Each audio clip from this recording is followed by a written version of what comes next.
with Renee.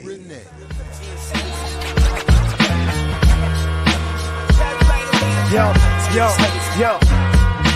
We wait all week and all day for more. Saturdays with Renee.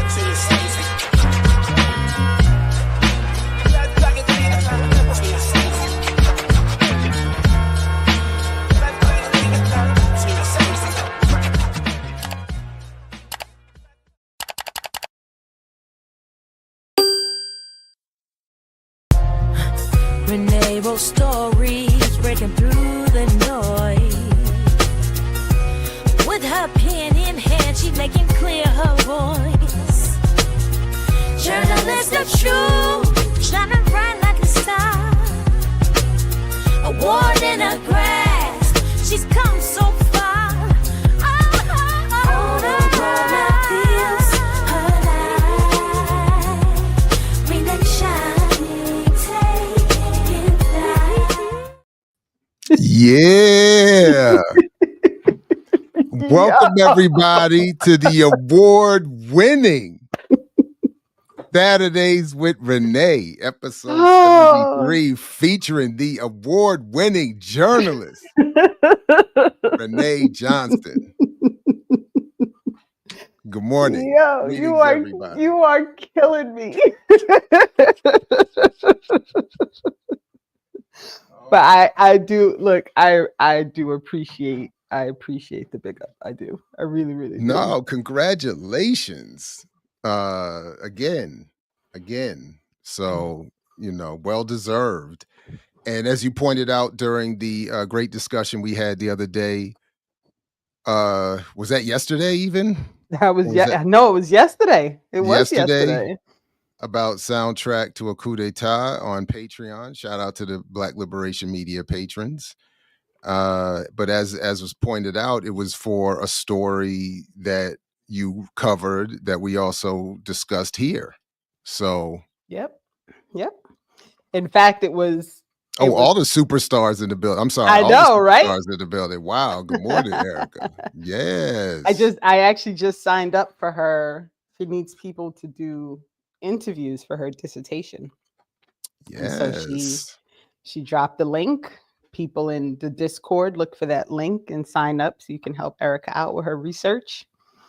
I'm trying to tell you, Erica. Oh, I can't wait. I'm trying to tell you, the work is already. I'm not even joking. To me, it's already groundbreaking. So, and she's not even finished yet. I know. So I'm very much looking forward to the completed project. And please. So the sign up is in the Discord. Yes. She Okay. dropped the sign up in the Discord. So nice. The link is in the show description. I think it's in I think my interview's on like Tuesday. Actually, it's this week. I'm trying to be helpful, man. I'm trying to be helpful. Yeah. So folks, please do sign up. And so it's superstars, future superstars, award-winning journalists. This is, you know what I'm saying? I'm fired up. You asked for. I'm fired up. I see my editor in the chat. Josie in the building. Josie's in the building. She got, so I released my review of Tip of the Spear by Dr. Orson Thornton. That was also released through Public Square. Let me just get late on here. Here we go. Look. Let's just get late.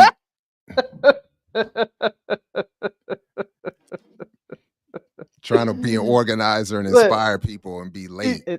And you muted, so if you're talking, nobody and can muted and late.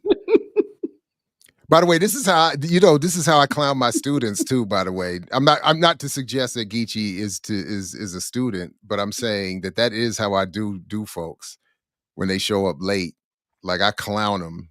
It's a whole. You're gonna interrupt the flow. At least, and then my favorite is when you gave us warning. You were a minute late with your warning that you were going to be late. So we already knew you were going to be late, but it's all good. You can't say I'm going to be late already late.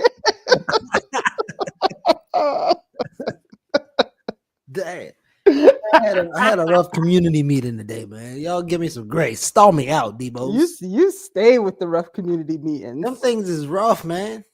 Yeah, Shit. it's because folks, we trying to open eyes. Community. Man. It is. It's what we talked about on Thursday. It's hard. You gotta be where people at. It's rough. Rough out in them streets, man. Revolutionaries are always late. let the revolution start. I'll be there. I'll come. Don't want to wait, shorty. So Josie and I, as you both know, were fighting about my review, but it turned out that Josie was right, and the review that came out after my editor stepped in and said, like, this is what we should be doing. Wait, that's the famous Josie? That is the famous I'm Josie. telling you, all the superstars are in the chat this morning from Dr. DC. Ball, we gotta get her on. Sometimes you go a little too left. I agree. Josie, shout out to Josie. That's my Josie. So, but we'll get there. And but it was good. I got the thumbs up from Ori. He said I did a good job. That was the most important response that I needed. And so but I ended up reading the book twice, essentially, because I read it over a year ago the first time, and then I basically reread it to write the review. So and he and Jared Ware about to do I just got the notice reading. Yep. That's about to be bananas. Yep. But yeah, Geechee, my bad. Dr. Ball is a lefty, okay? Straight up. I never find anything about Dr. Ball that I disagree with. They don't want Dr. Ball out here. I mean, he take it a little bit too far in some things, but you don't know when to take stop. it a little bit too far. Look, I love that though. Salute to her. That's great. It's great. So we got a lot. And I know y'all didn't go to the run sheet because nope. I know. No. But it's also I did not give you notice that I was gonna put stuff on the run sheet. Normally I send like an email that says run sheet's coming. I know. Wait, but listen, is this the Geechee run sheet? The Geechee run sheet. And I didn't is that Dyson on there? Yeah. Isn't that aren't we doing the sheets? Aren't we doing the pages today? Yeah, no? Boyce, right? But this says Dyson. Is it Boyce? Oh, wrong name. I was about man. That's wild work. That's wild work, Renee. That's messed up. That is messed up. You got to get Jared got again. Right? Is that right now? That's the right word now. That's right now, right? Yeah, that's the right one. Okay, my fault. That's the right one. I mean, my bad. If you say I didn't Boyce Watkins credibility, that's my bad. Sorry. I was trying to get stuff on because I didn't want to reread the pages, but I had to reread the pages so that they were like fresh in my mind.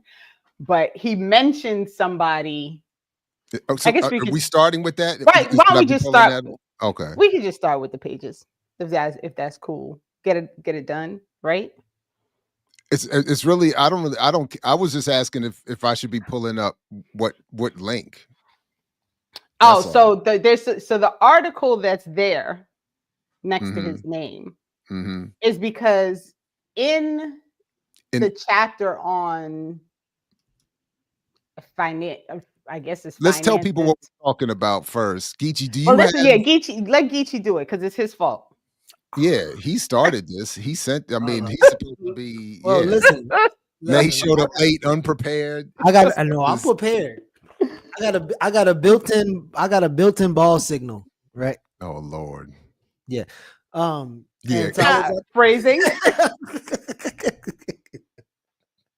Take it easy. It's still early. Phrasing. Slow down. Take it easy. You got to recorrect that. But anyway, I was at this Montoya, which he interviewed Jared before, and I guess he pressed full court press Jared. Really? But at his mental event, we had like some games, and then I saw this Boyce Watkins book on the table, and I was like, oh shit, I know where this was gonna lead to, right? And then so he pulled us in, had a bunch of games, it was cool, and then boom, financial experts, financial literacy conversation. And then we kind of had like a broader conversation, but I was like, I needed to see this book because I really never paid attention to Boyce's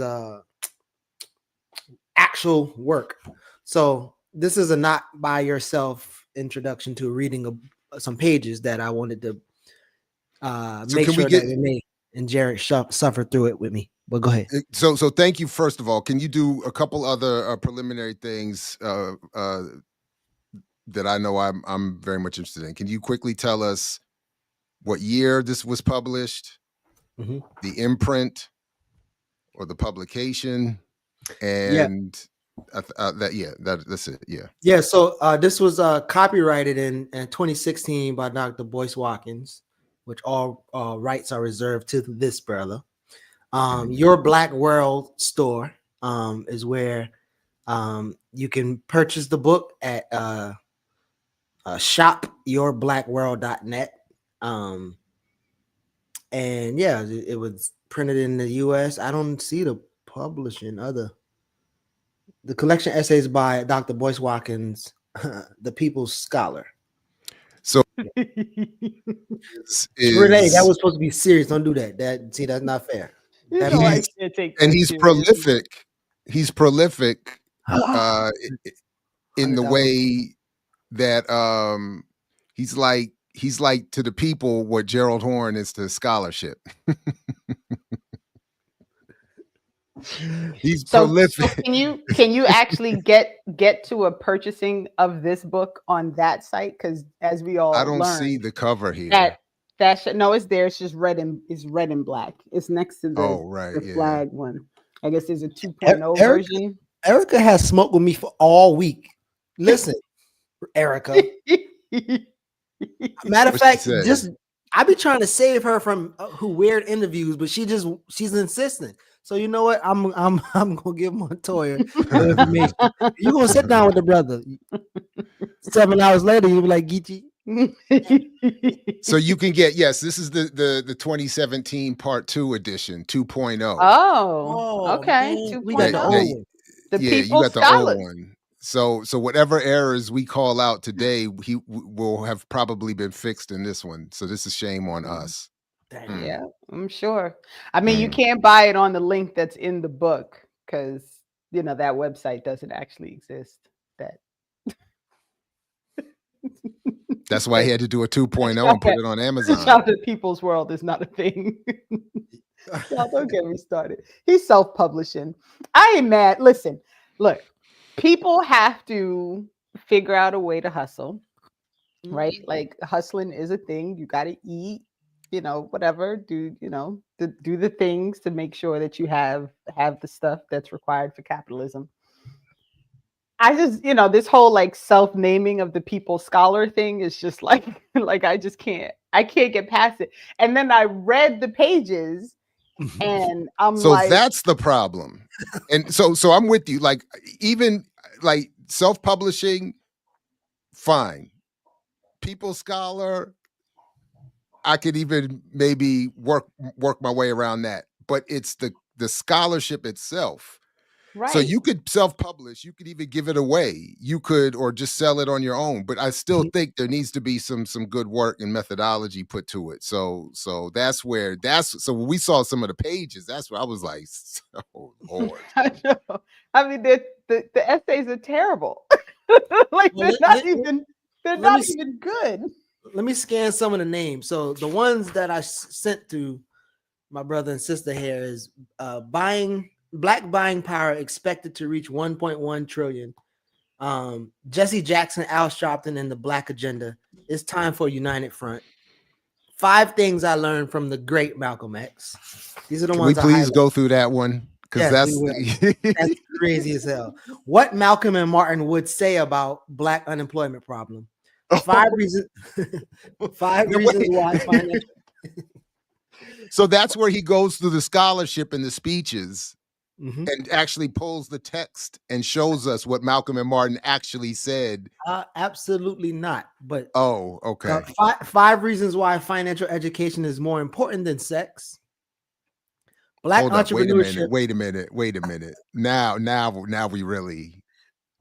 now he's gone too far. This man is a scholarly article writer.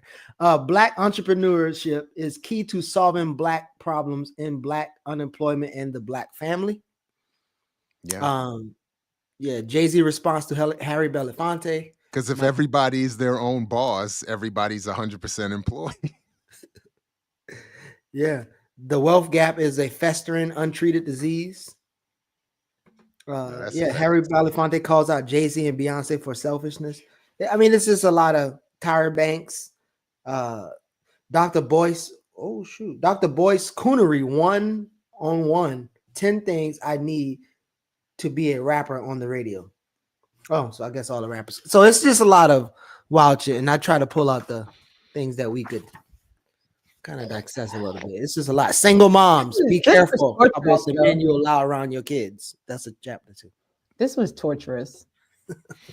It's torturous. So Maggie, I understand that's a contradiction. I want everybody to be fully clothed, especially in public.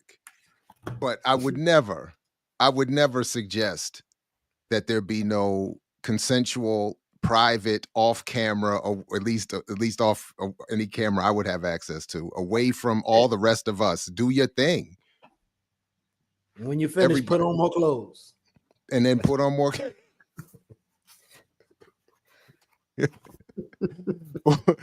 or do it, or be like, never mind. Let me stop. I'm going too much. That's too much. Let me just stop. I see we're gonna be cutting up today. I gotta prepare myself.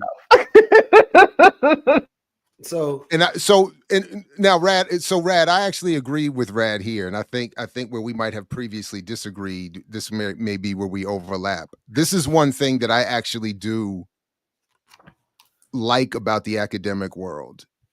And we do need some peer review. So even if people are going to self-publish, I think that there are ways, and there are probably things that exist that I don't know about, to have collectives that can do peer review, even for people who are self-publishing. Going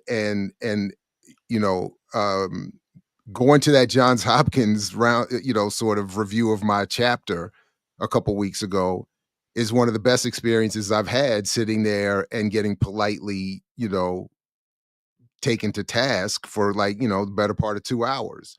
So that's what we need. We need something like that. People need to be able to be checked in their work, so. I agree. It has to happen. It has to happen. All right. So we're starting with the Malcolm X chapter. By the way, even Renee, you sent to us, a couple people in a group text. I'm about to publish this. What do you think? Always. I don't put anything on my Substack published until multiple people read it, including my mother. Now, if Boyce is going to say that what we reviewed in this book went through some similar process, then he needs to check his circle. His circle. They let him down. His circle is probably a bunch of Jay Morrisons and stuff like that, right? And if they still cool, but maybe John Hope Bryant read his book for him.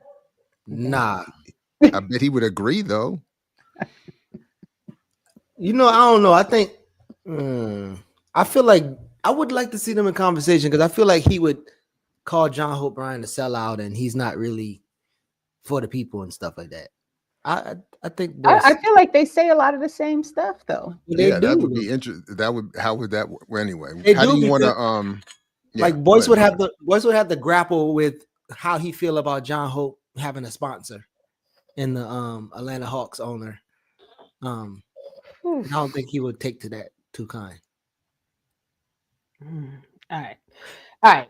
So we're gonna start with Malcolm X, the Malcolm X chapter. Yeah. So 5 things. We might as well, since Jared already made everybody mad last week listening to Stephen A. Smith talk about it. So let's just add to the. I mean, it's the people. It's the people. I'm the people's YouTuber. The people sent me that clip. Wait, what did that say? John doesn't seem like a no. I agree, John. I agree. And he said that's why he has all them books behind him, because he reads all the time. That's what he said. He's in that fake ass gamer chair talking about he's doing financial. Listen, and by the way, I didn't even share that. I didn't, Erica, I don't even think I've spoken since I took this little trip, but I've caught up to all of your series on my drive back from Ithaca last week. Mhm. I don't even think I mentioned that. So I'm all caught up on Brokish, and I hope people. They've been so good. So So good. And we lined up well because the last time we talked about Bryant, whatever our topic, when we were talking about Target and DEI, it's the same thing they did. It was Target and DEI. We were completely aligned. It was great. It was great. I might not agree with them on reparations. That was one of the conversations that Brokish had where they briefly mentioned reparations. I think we might not agree on that one, but my point is I'm caught up. And the more important point is if people, especially if they watch the entire series and then sprinkle in a couple of these Saturdays, John Hope Bryant, I mean, really is fit. Like the analysis, his worldview has been completely demolished, like interdisciplinarily. It's like, Brokish went week to week, one expert to another, completely, tore it apart. Like every time now that he mentions the Freedmen's Bank, like it takes everything in me for my eyes not to roll right out of my head. So no, Leah, we taped this last week. Oh, you stop teasing me. And we're fast forwarding today, and we're gonna keep jumping back and forth. Let that marinate. I just wanted to let that marinate. We taped this last week. Right now we live, but then now we're gonna go back to the other. No, but listen. So, do we want to start with the 5 things? Yeah, I want to hear these. Let's go through the 5 things. First, he wanted to say happy birthday to Malcolm X, arguably the greatest black man who ever lived. With the caveat, even without being elected to public office. That was a weird caveat. Did he say that? Yes. That was weird as hell. Look, you should have read it last night again, Jared. You know you can't rely on your memory. I'm not. No, last night. Look. I had a rough. Yeah, I was struggling last night, and that's a whole separate story. But I was a little bit off last night, so I am behind. I apologize. And by the way, because we aren't copywriting, we are reading a short portion of all this, not all of it, but we're reading a short portion here just to respond to. So that should cover us from not being litigated. Because we definitely do not have copies of pages that we were reading. We all found a legal way to read the pages. Oh yeah, no doubt. Then he says his grave site is shameful, and almost none of us know the day he was born. The neglect of Malcolm's legacy makes it clear that America doesn't love him as much as they love the more digestible Martin Luther King Jr. Okay, duh. But I don't like that line either. More digestible. They gave him a headshot too. Like what? Well, that's true. But okay. Again, this is apparently what I did with soundtrack to a coup d'etat. I just projected my own definition onto that. By more digestible, I mean yes, the assassinated and rebranded Dr. King is a preferred. See, I feel like he should have used the word whitewashed, because that's what makes him. It's not that he's actually digestible. It's that as a historical reference, the realities of what he was saying has completely been distorted. So what's digestible is the reimagined version of MLK, right? So yeah, right. And I don't know why does this bring you so much joy, Keontae? I don't appreciate that. Why does my world getting collapsed bring you so much happiness? That man can't say he right. You? That's the one time he can't say it right. He went too left. He went too far. I'm just saying, but like I just don't appreciate all the happiness, the joy in those emojis is just hurtful. So Boyce goes on and say being unloved can actually be a good thing.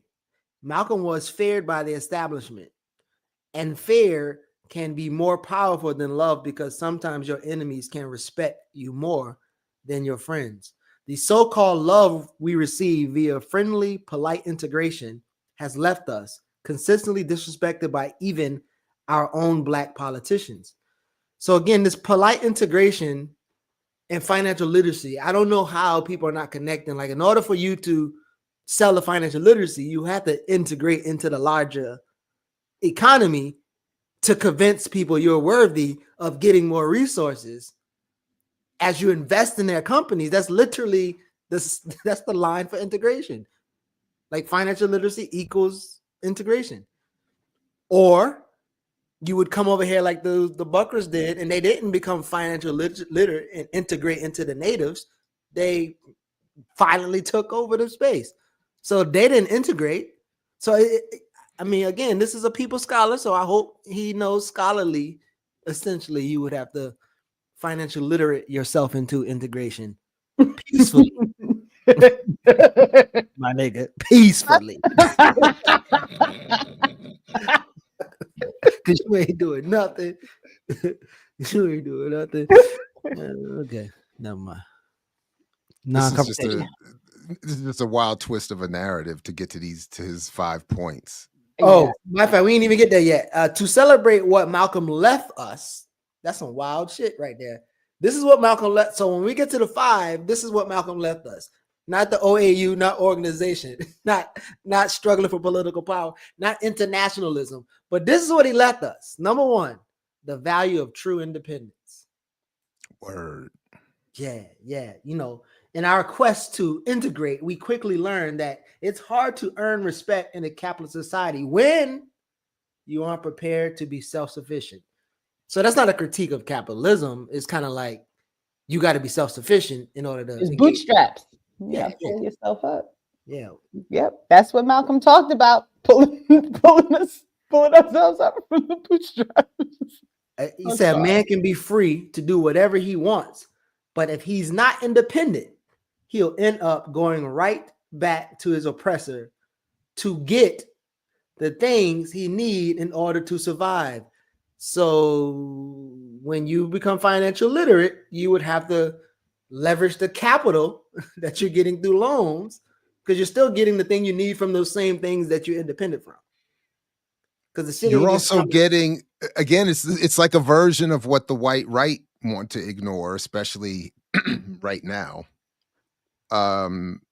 Without a government, without a state apparatus, without the legal rule of law and all the legal apparatus, you can't do any of the thing Boyce is talking about. Like, so like, what independence, what is all of this is happening under the auspices and with the protection of and the legal oversight of the United States.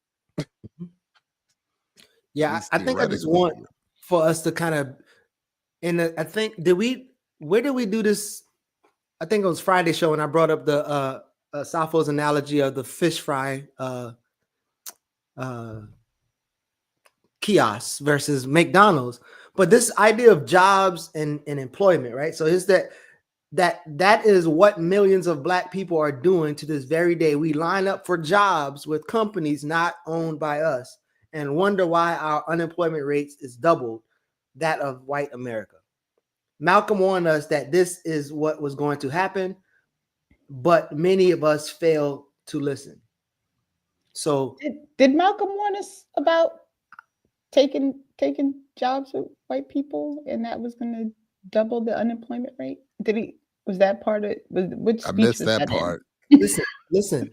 All right, the biggest customers of these people are Black people with good paying jobs or decent paying jobs. They have enough money to waste their damn money on something like this. So when you say self-respect number 2, you don't need anyone to validate you with a fancy job title, high income, or a big house, especially if you must sacrifice your integrity in order to get them. This is an important lesson to remember in the world where even our most powerful Black figures continue to seek mainstream validation in order to feel significant. I mean, I don't know if this is like I think he's like literally trying to fight with the Black politicians, because he assumed they should be like even that first line, like Malcolm X was the greatest black man, even without being elected public official, as if that was what Malcolm would have done or even thought was legitimized. So this validation, I'm gonna just go straight. Number 3, the necessity of intelligence and education, the importance of spiritual and physical health, and the value of true courage. Those are the 5 things that Malcolm left us, bro. And I think Renee, you should be the first one to thank Brother Boyce for getting that rational kernel of Malcolm's life to us, because I don't think we would have had it without him.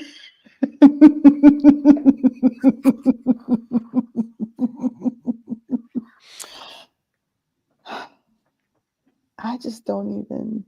It's bananas. It is a Stephen A. Smithian attempt to say again, Malcolm is too big to omit. He's too big to fail, so to speak. You can't just ignore him.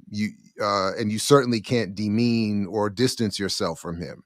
So the only way to do it is to rebrand him and say some silly stuff that you can attach yourself to comfortably, and then move on with whatever else are the silly claims of the book, which is low-hanging fruit of artists, because it's always like Lil Wayne concerts.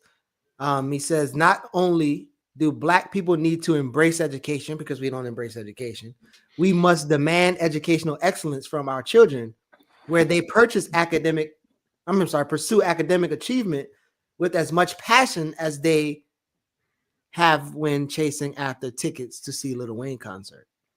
In addition to being formally educated, young people should be taught to seek knowledge from independent sources and engage in critical thinking. If you can't formulate your own thinking about the world, someone is always happy to give your opinion. Give your opinion to you. Again, like Boyce Watkins is giving you his opinion or your opinion of how the world works. Is so dumb. I think most Black this is bad. kids. No, go ahead. I was just gonna say, I think most Black kids should. I think the analogy should be compared to going to a Lil Wayne concert at the height of his career, because most Black kids are in classrooms the size of a concert hall with one teacher in there. So they might as well just be used to being in a sea of kids and looking at the stage, trying to hear one bit of wisdom from the microphone. Because of course, like I mean, again, all you got to, like, any honest attempt to question what's going on with education in public schools, all of them in the top 5, if not 3, is class size. Like, so you could just start with that. Just be like, you're right. One way to get kids to be more interested in the class is have them in there with only like 3, 4, 5 other kids and a well-rested, well-paid, highly healthy, health-insured teacher. And I bet even before we change the curriculum, I bet some wild stuff would pop off. I bet it would get kind of crazy. It might even be enjoyable. Mm-hmm. But now we could just have some vague. It's crazy because even like what he says, intelligence and education are not one and the same, but both serve as armor for people of color in a world that is designed to destroy them. Is it though? Because I'm like, have you gone and looked at a school curriculum? Because what he's saying is only the dumb and the uneducated get locked up and abused and underpaid and over surveilled, and in other words, they deserve it because they're dumb and unintelligent. The smart ones have the armor necessary. Nothing bad has ever happened to us. This is wild, yo. I reread this and I still somehow missed how bad it was. But we got I just watched last year a Black grad student at a public Ivy, what is considered a public Ivy, in tears in front of the state legislature, talking about how he was on his way to self-end self over his treatment at the highest educational institution in the state. So what I guess, I don't know. He needed to have completed his doctorate first from Syracuse and disavow it to have the armor necessary to survive. Or maybe he's still too dumb. Wild. Maybe he's just too dumb. You know, dummy, that's what you get. I mean, again, I think so. In our group chat, we was talking about the boycott, and then there are people still in the group, and I'm talking about the CMB.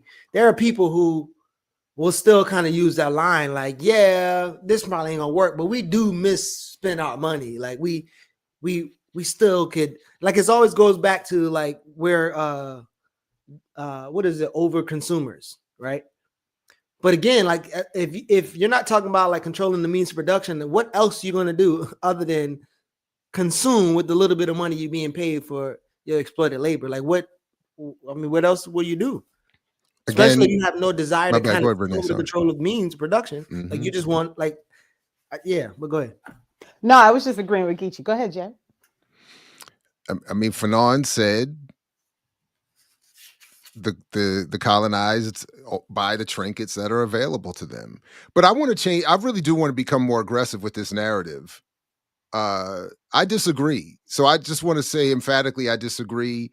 And I want to say we if anything, need to consume more and be more rewarded for it, given that, again, that's more than 70% of how this economy, the basis of this economy. If you don't consume, then nobody has a job. People don't have salaries. The dollar doesn't circulate within the capitalist economy, and therefore becomes valueless, and the economy collapses. So stop blaming the consumer and start chasing or focusing on the wealth that the consumption creates, because that's what this economy needs.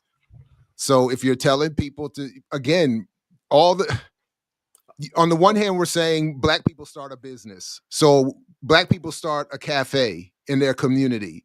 Then you say, don't spend, save your money. Why are you buying a latte at the cafe when you can, I don't know, sneak across onto somebody's farm, milk a cow, bring that milk back, heat it up on the stove, and pour it into some coffee that you grew in your backyard and ground up and put in a cup and create your own latte. And then meanwhile, that Black business collapses. The people that work at the Black business lose their jobs, and so on and so on. And Erica's right. Everybody buys the trinket. Everyone isn't disciplined for it. We're all consumers. Everybody's a consumer, because you cannot possibly produce all of the things that you need. Even like for all the complaining, like, oh, all we do is buy sneakers. Do you want people to walk around barefoot? Like people have they want us to get one pair of flip-flops and just that be it. But even that, you still have to buy that, right? Like you're not gonna make your own flip-flops. Even if that's what the push is, right? Like just buy one pair. You still have to buy the one pair, right? There's 330 million people in the country, right? No, is it more than that now? More than that now? Maybe 340, more. Whatever. Yeah. Whatever it is, if every one of them has to buy shoes, you have children who grow out of their shoes. This one here that's growing like a weed. Every time I turn around, he needs new stuff, right? What I'm gonna do? Make him go outside in pants with his ankles hanging out? Like cut the toes out so it could be a new style. Toes out shoes. Toes out shoes. But and again, yeah. So I just watched the comedic review of the 2010 movie The Lottery, starring Bow Wow. I don't know if you all remember that movie where he, if anybody happens to remember the film, the point of the film, as most so-called hood comedies or hood films, it suggests that Bow Wow, because he has a job at the Foot Locker, is the one kid in the hood doing something good. Now, if you tell everybody to stop buying the sneakers, Bow Wow loses his job, and the Foot Locker closes, and the lottery loses its hood narrative, you know, be the good impoverished Black kid important trope that we are supposed to enjoy in these films. But anyway, I lost where I was going with that. But there's a connection in there somewhere to what I'm saying about the film narrative, what happens in real life, and the point of what should be, you know, how we should be trying to appreciate the consumer and stop blaming the consumer and stop acting like the consumption is not important. And Flomo, it's the wrong ball family. Oh, wrong ball family. So maybe again, it is Boyce. Well, two things for y'all. Is Boyce trying to not chastise the consumer, just, you know, redirect the consumer? And then also I want to know if you feel like the Nielsen's quote here serves well. So Boyce in buying power expected to reach $1.1 trillion. He said, Black people have lots of money and we are determined to spend it. According to the State of the African American Consumer Report, African Americans' buying power is expected to rise to 1.1 trillion by 2015. So obviously it's older. This makes the Black community a force to be reckoned with when it comes to the power of earning and consumption. I don't know about earning part. The study was designed to analyze the buying and spending habits of the Black community. Likely so, major corporations can figure out how we think and what we want to buy. The goal at the end of the day is for corporations to find out how to get your money out of your pockets. So Susan Whiting, vice chair of information and analytics company Nielsen, told blackvoices.com, we're provided a better picture of where the African American community can leverage that buying power to help their communities. And then this last quote, too often companies don't realize the inherent differences of our community, are not aware of the market size impact, and have not optimized efforts to develop messages beyond those that coincide with Black History Month, said NNPA chair Cloves Campbell. It is important. I'm sorry, I'm throwing words. It is our hope that by collaborating with Nielsen, we'll be able to tell the African American consumer story in a manner in which businesses will understand, and that this understanding will propel those in the C-suite to develop stronger, more inclusive strategies that optimize their market growth in Black communities, which would be a win-win for all of us. A win-win, y'all. Lord. So you hear the contradiction. Immediately they're saying Black people have this leverage, when the whole point of the report in the study is to show how corporations can target their ad revenue to manipulate which part of the Black population to get their stuff. So it's a complete misreading of the Nielsen reports, which of course, and let me just, can I just show you, because I was just, this is, we could just update this because we're reading something from however many years ago, but let's just quickly update this because I just happened to be putting this together for something else, but it doesn't matter. We can just do it now. Nielsen, because it doesn't take long and it's so damn repetitive. Nielsen, February 2025, connecting through culture with Black audiences. With buying power projected to reach an estimated 2.1 trillion in 2026, the economic influence of Black consumers in the U.S. is undeniable. And given what Geechee just read, we know how familiar this sounds, right? This is the same, it's the same language. And if you quick and spoiler alert, if I scroll to the bottom of the screen to show you what this footnote is, it will say the Selig Center, and it will not even identify any report, any year with no link. It just says the Selig Center. So again, they're just regurgitating nonsense without attribution and with no clarity or explanation. But then look at to the other part, the second half of what Geechee you just read in this same opening paragraph. Brands looking to connect with this demographic, that is Black people, and make a meaningful impact will need, and meaningful impact meaning get their money, need to rethink their marketing strategies to prioritize authentic engagement and relevant representation. That if you click on relevant representation, did that transfer? Yeah. You see what, let's see. The short of it is, what they're saying in here is Black people, and then they go to the entire African diaspora. Everybody wants to see themselves represented.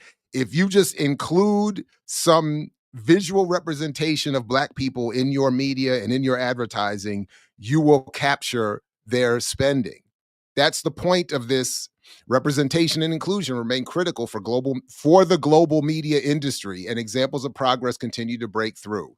So they talk about the diverse people that won at the Golden Globes. They measure here, and I have not checked the methodology for this, so we'll just have to go for the moment by what they're claiming here. Perceptions of Black representation by setting. If you are, we'd really have to get Renee to break this down, but data reflects responses to the question. I often see Black people represented in media that are from the following areas. So Black people are represented as rural at 41% versus 36% of the population. It says Black people versus in New York and London are represented at higher percentages than so they're showing you, then they're saying perceived misrepresentation. Percentages reflect agreement with this statement. I often feel my identity group is misrepresented in media. So Black men and Black women are saying Afro-Latinos have the highest rate of claiming misrepresentation. But the idea here is that all of these groups want to see themselves. So the point of this is to say, hey, if you have something, Afro-Latinos need to see themselves. Put an Afro-Latino in there. The desire to see more representation in media. Percentages reflect agreement with this statement. I wish I saw more. I wish I saw more representation of my identity group when I watch TV. And we're to a certain extent encouraged and want to see ourselves reflected. So they're saying just do it. And that's essentially what I'm saying is that Selig and Nielsen are helping ad buyers shape their messaging for these specific audiences, and they're encouraging is the word the way I would frame it, but that those of us who want to be seen feel that way and then be heard in our desire to be seen. Go ahead. Is there ever because I keep searching and hoping that it will show up one day, but is there ever going to be a release of what is white buying power? Because it always kind of tells you that. So in my book, I did calculate, and I would have to look back up in the footnotes to see what I was doing there. But I think I just calculated by, I forgot how I did it, but not from some direct explanation, but by going through the inverse to show that Black buying power, even if the claim is correct, is 1/8 of what white buying power would be. Because I think I was trying to figure out if something like, if there's an overall expenditure and they're saying Black people are X percent or X trillion, I'll have to look it up. But that was, I remember it was 1/8 was the conclusion that I reached in the right. But and it's like all this stuff with Target when we're like 7% or 9% of who spends money at Target. Like it's just like it's such a focus, and I don't understand. Like I understand why, but it's crazy. I just want to really quick, because Pancho said this kind of comment twice. No one's encouraging consumption. Like don't don't misunderstand what we're talking about. This is not about encouraging consumption. This is about making it clear that this focus on consumption as the reason why Black people can't succeed is nonsensical, because people have to consume to live. Like, so it's not about saying like, oh, we have to overconsume. Like, I'm not saying you have to own 100 pairs of sneakers. I'm saying you can't walk around outside without at least one pair of shoes. So don't misunderstand the point. Yeah, no, thank you for that. And Pancho, thank you for raising that contradiction, because I want to be more clear in my message. I'm not in my argument also. I'm not in addition to what Renee just said at all advocating that we further the colonial project. My point is to really heighten the contradiction and to get people to ask themselves or to confront the fact that they don't understand how the economy works and what the claims around shopping and consumption are or should be. The other part of it is to what I would hope to get to would be that the consumption is encouraged in part by what we were just talking about there. The advertising budget that is encouraging more and more consumption is, I think, well over $600 billion a year at this point. So people are on the one, and that's sort of the kind of what I was trying to come up with the joke with that film reference. On the one hand, we are encouraged through all the messaging to want to consume. This is a core feature of this society's economic system.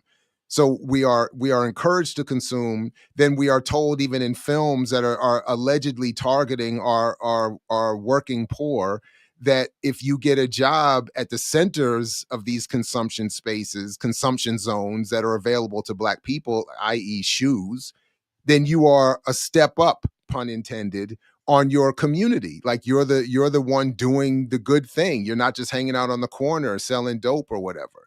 You are, so we're being told to do all of this. And then at the same time, we're being condemned by so-called pundits and experts that because we do consume, we aren't financially literate.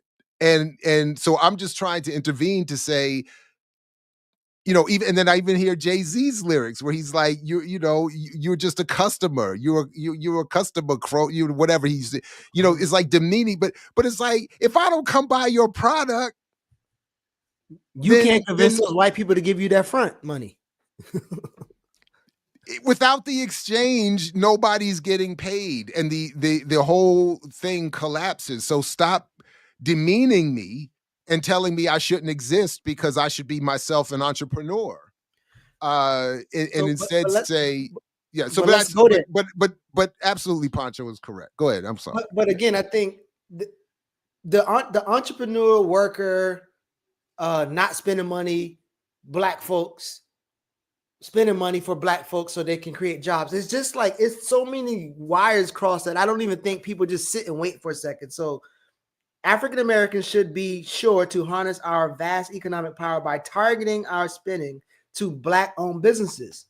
Why? Because this will help with the Black unemployment problem by providing much-needed capital to Black companies who can't get financing from traditional sources. Wait, did he just say? Wait? Did that sentence? Because I thought the initial started the point of the sentence was we should target our consumption. Yeah, we got to target. So he's saying if we buy more, then venture capital will be more likely to invest. Because it started to sound like he was confusing consumption with capital, but I think that's probably what he meant. Or that we don't, because we're not going to get traditional venture capital, we can use that buying power to be our venture capital by buying from the Black businesses. So then he is confusing because that's incorrect. Yeah. Consumption is not venture capital. That doesn't make, because you because if you, oh my God, because if you go in there and buy a pack of gum, that's not capital, bro. If anything, there's a few cents profit. If then that profit is stored and reinvested in the company, then yes. then yes, that would be capital. So maybe that's what Boyce is talking. I just had to walk it through. So you White just, people but have you would, food that they but don't like. I'm gonna tell you the same thing I told you yesterday. If you have to take that much time to explain something, the thing that you're explaining is not done well. but also how much profit is being made at these corner stores or whatever else? Like, Not much. Or the products, bro. The products though, like t-shirts, haircuts. T-shirt. Right. That's what I'm saying. Haircuts, bro. And them clippers, you gotta keep repairing them joints. And then there's booth rent. Like, I mean, this is a lot. That's what I'm saying. That's what I'm asking. How much profit are these barbershops and beauty salons actually making to the point where they could reinvest without outside finance back into the business to expand to the point where they could hire more people, attract more customers, satisfy those customers? I mean, it's damn, man. Yeah. Damn. It's rough. It's a rough read. It's rough. Yeah. And then you wrap it in Malcolm X and the people's this, and he appropriates the Black Panther symbol for his TV show and fleeces people, it seems like, and then charges people for, I should re-sign up for the newsletter, man. That daily newsletter was some wild stuff. You know. Be rocking with Julia Malvo. Leah asked the question, if a Black person has venture capital investment in their business from a white venture capitalist, does it still make it a Black business? Wait. If a Black person has venture capital investment in their business from a white venture capitalist, it does. Because remember, and this is a major thing that I think people always forget. The ownership in your company only needs to be 51% Black in order to be considered a Black business, or in order to be considered minority owned.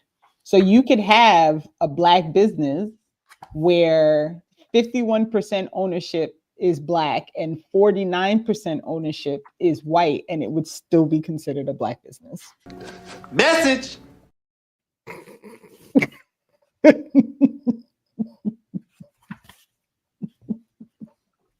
That's crazy. And then just like it is with how they define media, if it could be if the business just targets a Black audience, it's Black. Right. But no, but that's really wild. It is wild. 51%. 50% just needs to be 50 the majority. plus percent. 50.1. It's Black. It's wild. The one drop rule of Black ownership. I'm not biracial. that man, this probably ain't funny, but he said what Malcolm and Martin will say about the Black unemployment problem. He starts off the letter, I guess, with "Hello, everyone." Who is this speaking again? Boys, this is what he wrote, man. He said, "Hello, everyone." He started off, "Hello, everyone. In case you aren't aware, there continue to be disturbing trends in unemployment data.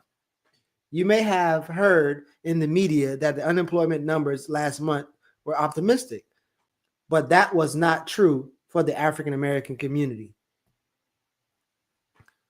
Wait, when you think about all unemployment and the unemployment is an issue, don't those numbers come from essentially a bunch of white job or white owned jobs? And either you want them employed with the white owned jobs to whatever, or you don't want them. Like, which one? Like, if all these people are unemployed, your solution is, you're right, you should be unemployed. You should start your own business, right? Well, I thought that's where he's going with this. That the solution to the unemployment that's always worse for Black people is for more Black people to have businesses, which would hire more Black people. But if all those people are unemployed, what the fuck? What they going? They all unemployed. I didn't see a lot of unemployed people with no capital start businesses. That's just.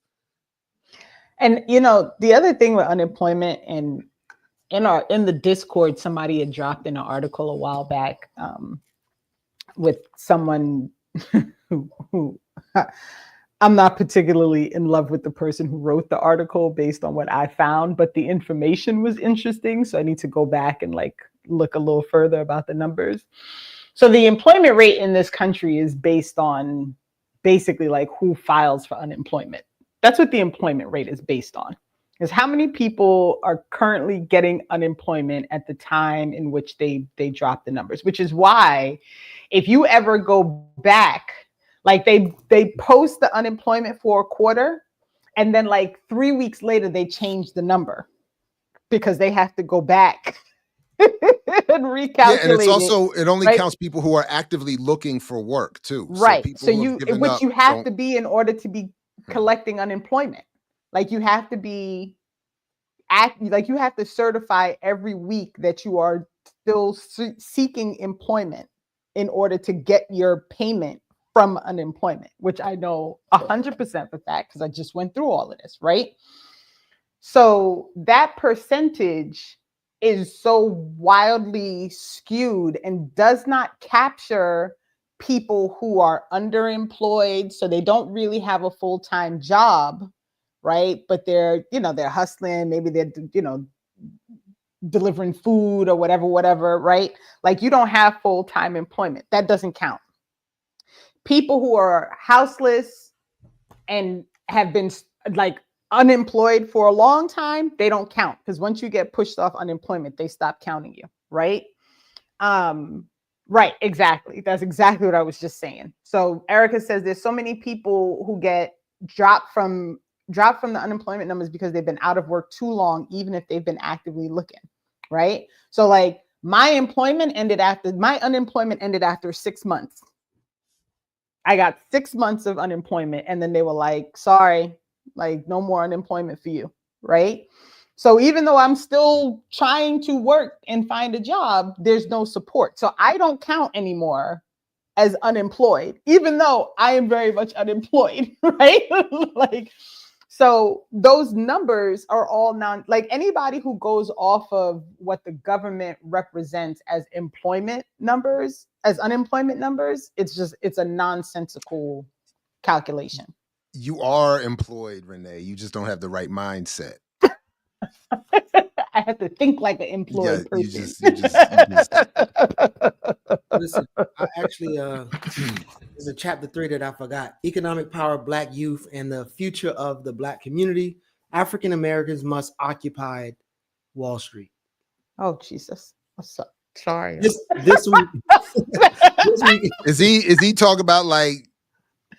Is Listen. he making a pun on the protest to say occupy as in take positions within?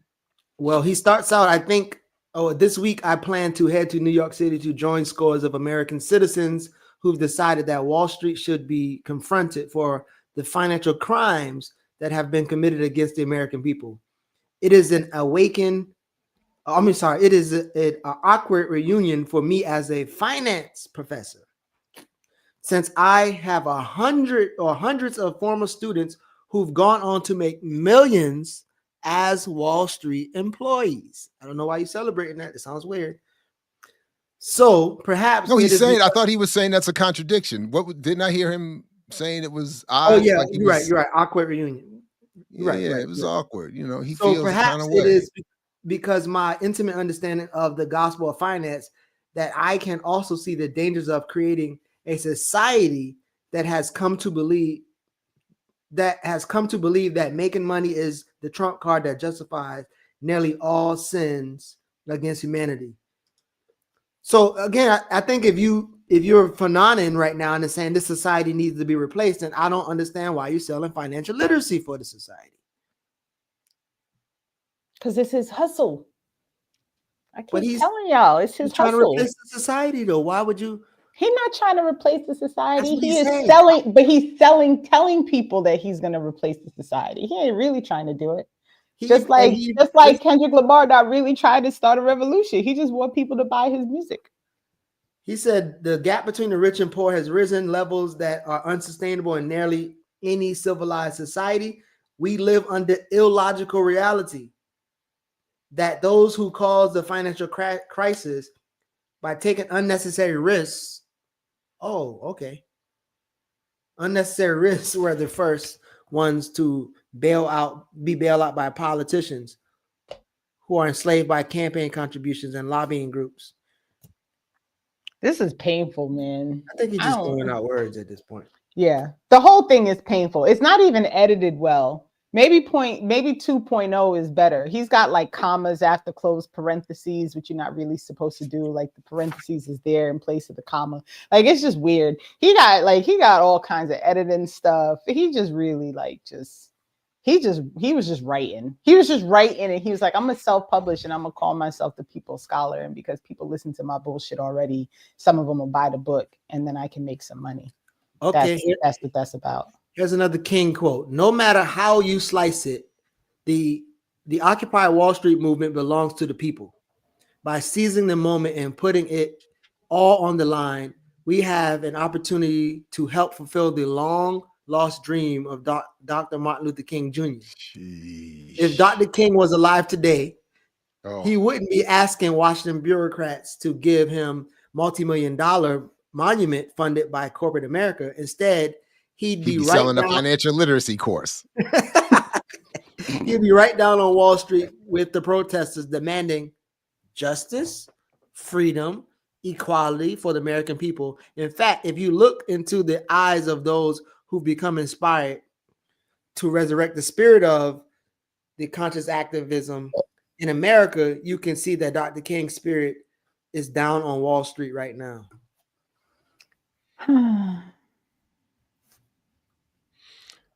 I mean, I don't know. I'm not in. The idea of connecting King to a protest politics is not the worst thing in the world. Having some support for Occupy Wall Street, I don't think is the worst thing in the world. But what we saw ended up happening was it became the Jay-Z Occupy All Streets thing. Right. And and then and all of that. So but as we saw in Eyes on the Prize 3. Wait, I'm sorry. Oh wait, Boyce Watkins, the People's Scholar, John Hope Bryant, the conscience of capitalism. I need a name, maybe the Queen Bee of financial literacy. There it is. Oh shit! There it is. The Queen Bee of Queen B or Queen E. Let's get it. Nah. Man. B is correct. It gotta reflect and relate. I like that. All right, how much more of this are we torturing folks? I don't know. I would Was there another part? I don't know. Geechee left, so I don't know. Left he dipped. So I got quick break. I'll be right back. All right. Well, here's one. I got something I can fill in a gap here if we want. Otherwise, go ahead. No, go ahead. Maybe I don't. Well, maybe I don't now. How did it? What happened to the? All right, I might not now. What happened to my access to this website? Oh Lord, you done got booted off. All right, while we're waiting for Geechee to pop back up, let's make fun of Ross Baraka for a little bit, if you don't mind. Oh, just because I can't. So you mean the people's mayor? The people's mayor. So remember, I was incensed by his show when they pulled together the press conference to talk about people being talk about ICE coming into Newark, not mentioning to anybody that in Newark alone during Biden's administration, the 4 years, there were over 30,000 people who were taken away by ICE. I'm going to leave that there, over 30,000 people. There was not one press conference during those 4 years, right? So we had the press conference. He was all up in arms. We're not going to do this.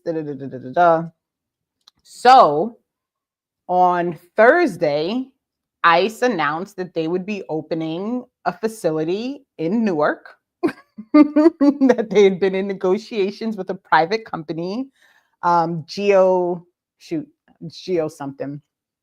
And that they were going to open this 1,000-bed facility in the city of Newark, right? So we don't have a press conference to talk about this, but these great people managed to they managed to lock Ras Baraka down so that they could ask him about this facility.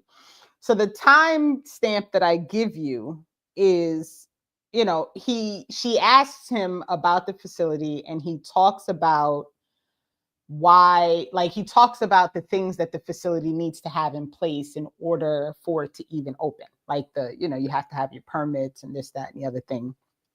And so, wow, I got this all on the screen. My bad. No, it's all right. And so he explains about the permits and what needs to happen in order for them to open this actual facility. And then I just want us to pay attention to the next part of the conversation, because this is the same person who put together a whole presentation and everything, because, we're not going to support this madness in Newark. But go ahead. Say that they're ready to open is just not true. Yeah, I mean, they gave a timeline of June, so a couple of months there to get that done. Would your administration seek to block those permits or occupancy or requirements? We don't have any grounds to block anything. You can't do that. It's unlawful. The reality is they have to go through the permitting process. If they don't go through that, then the building can't be opened. Did you or anyone in the administration, Mayor, get any type of heads up that this deal was coming? Oh, they sent me a letter that I received the day that the press came out and said they signed the contract. I got a letter that morning from the GEO group. So a couple of hours of notice. You can stop it now. So I just want everyone to know, right, that after, they stood on stage and we had Congress people crying, and not Congress people, council people crying. We had all these people talking about, the ICE, and we're not going to support this. When she asked him what the city was going to do to stop it, his answer was nothing. So I'm not tripping. I heard the Killer Mike answer to Cop City. Well, they got the $100 grand. What we going to do? Nothing. That's nothing. Nothing. There's nothing we could do. It's unlawful to stop it. Wow. Wild. Dang. Well, it was important to get Black people elected. So, I get a lot of Where's grief, Todd at? right? Did Todd respond to this? Right. Now, remember when they made the announcement, I sent Todd the note. I was like, where's the press conference at? Where we're going to address the opening of a 1,000-bed facility in Newark to quote unquote house ICE captives, right? Where's the press conference? And then he released this statement. Zanzibar's the only good thing to come out of Howard University. Hey, I'm so sorry. I never read about the author of this book and a Boyce book. Let's wrap up, and I'm sorry. Oh yeah, sorry. Wow. We were just it's good. We can go because that was really all I had. We don't have. We can go on. I actually almost cried just now because. Y'all ready? No. Oh no.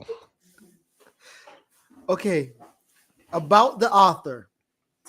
Dr. Boyce Watkins is one of the leading financial scholars and social commentators in America.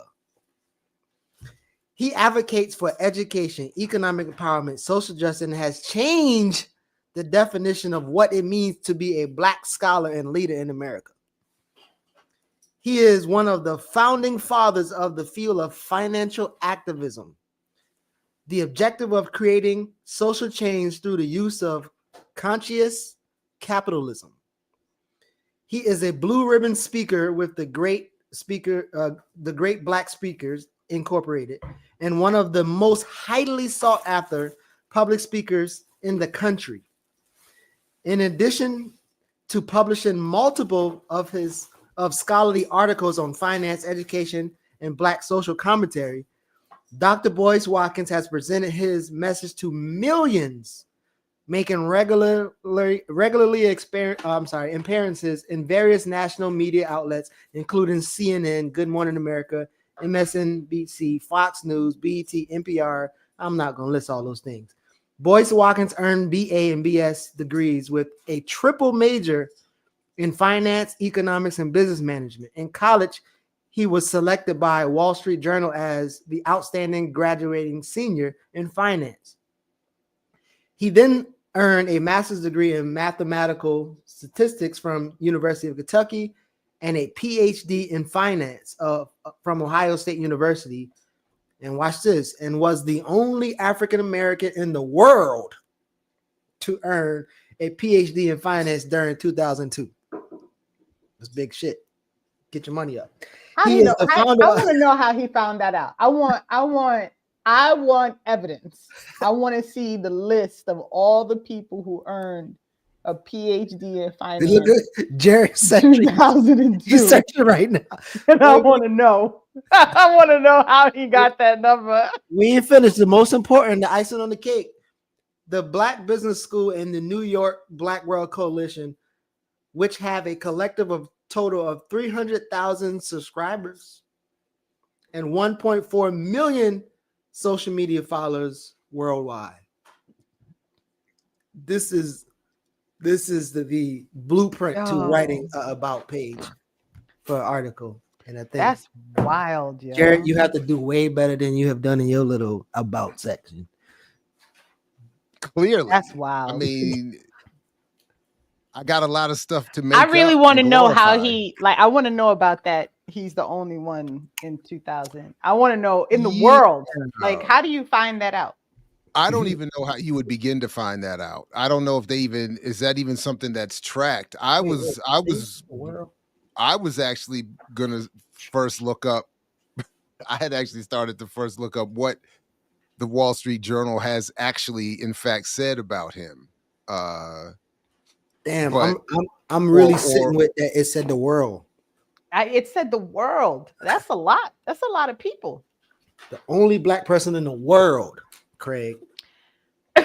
To get a PhD in finance? Is he trying to use the word finance instead of economics as a way of being slick? But I'm also trying to understand, like, when you do your PhD, is like a PhD in finance sounds very, very like not what it would be called.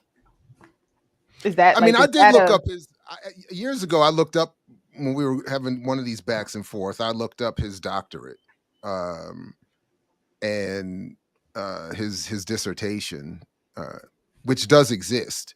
Okay. It just, if I remember, it was based on like something about banking and taxes, something like that. It was, I don't even really remember, but it was something that was not overtly.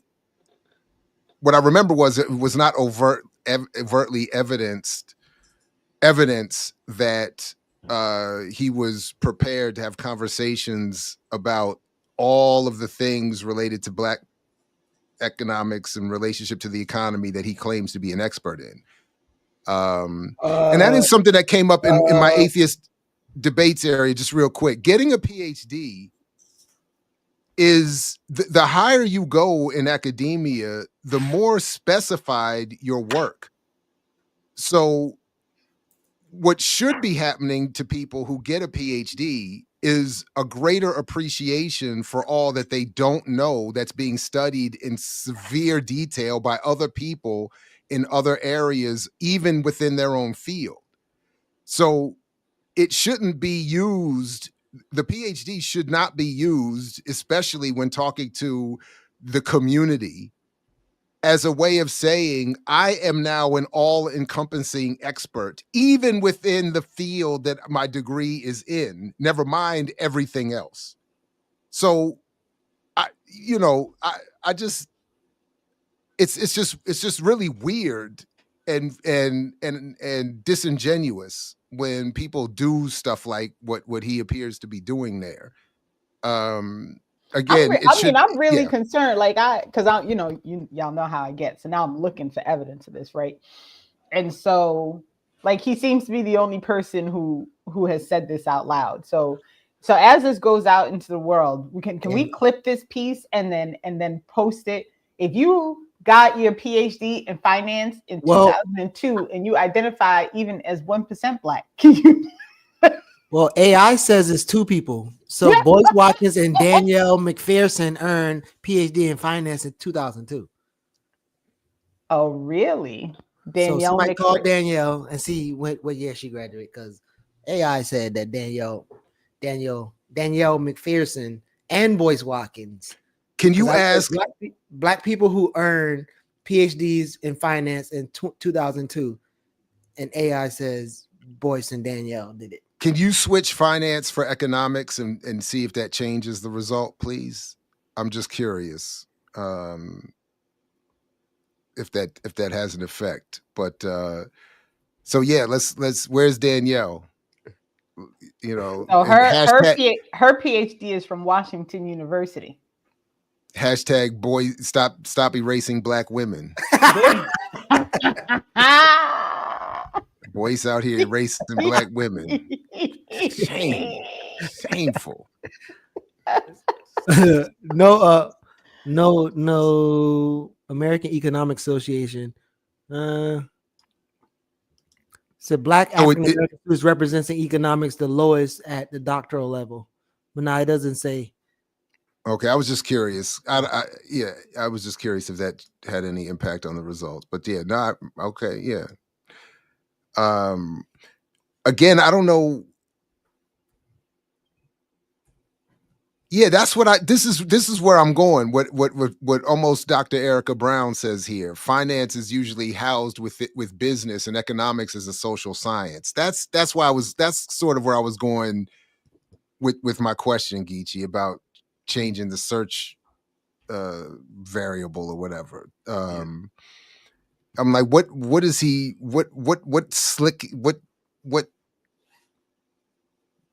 doing here? You know, but well, now they're saying that no. And Zenzibel, Erica's saying economics would be a social science, not finance. Wait, and I think it should be. Yeah, sorry. Go ahead. So hers was in 2020. So I wonder they're literally the only 2 Black people with PhDs in finance in the world for real, because people just don't get PhDs in finance. Because hers is in 2020. But this is also from here. Like, how do you gauge that around the world? Like, so you're telling me at a university on the continent, which is likely to own, like, that no one is pursuing a PhD in finance? Maybe. But I also just find that's why I think something is being done here with the language, because similarly, kind of, one, you can create your own PhD programs in some places. And sort of the point I was going to make is that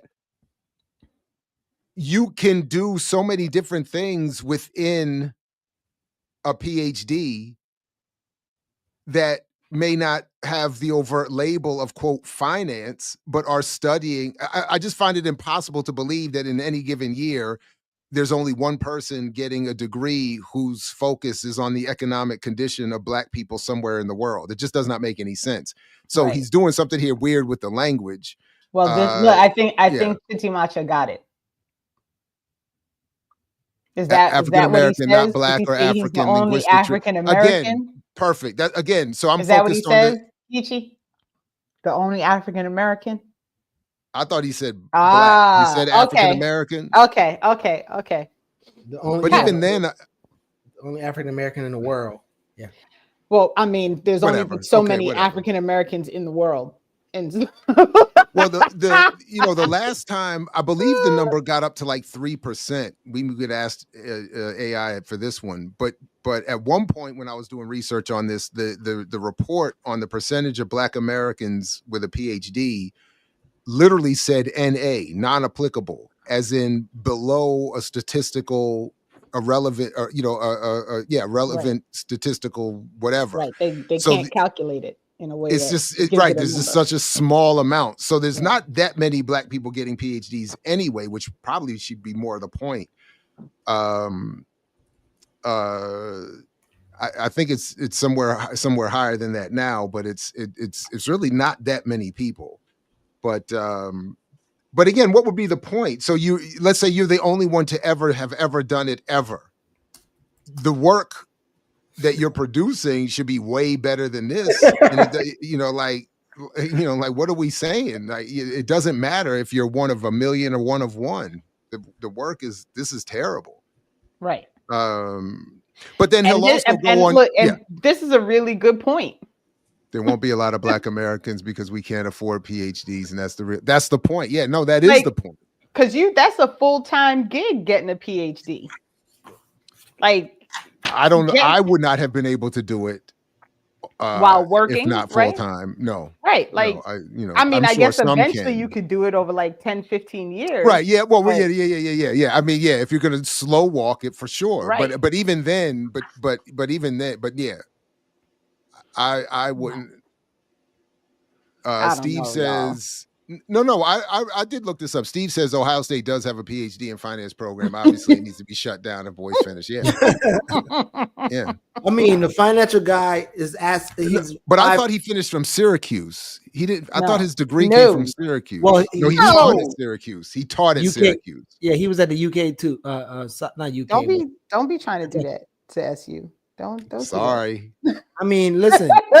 Listen, when you got financial experts who can tell you 5 questions that men should ask themselves before having sex, I mean, I think that's a rare find, man. I mean, he's a polymath. Well, if they're finance related questions, he's a polymath.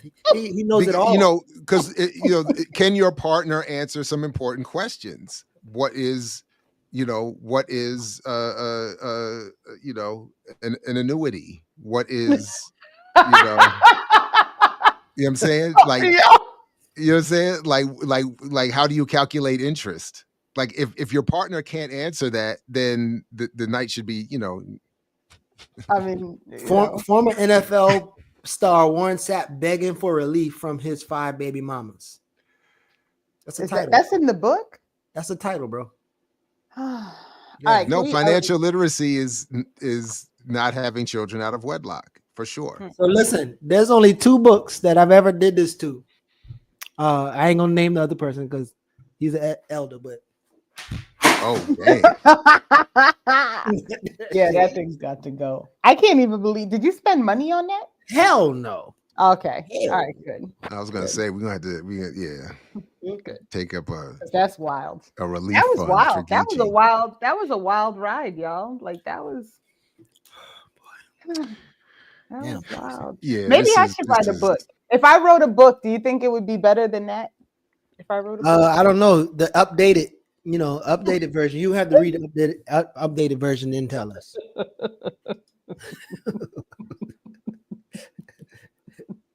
I think you would have to try to write a worse book. I think you would have to sit down to say, I'm going to out worse Boyce. And then I don't even know. I'm not even saying that would be enough to get you there, but you would. That's what would have to be happening. Is there some Bryant stuff we have before the Well, so I don't want to watch any of it, but we can show people like what the screen looks like, because I also am very confused about Cam Newton. I don't understand this like getup that he's wearing during this. Oh no, that's his thing. That's been his thing. Is that what he does?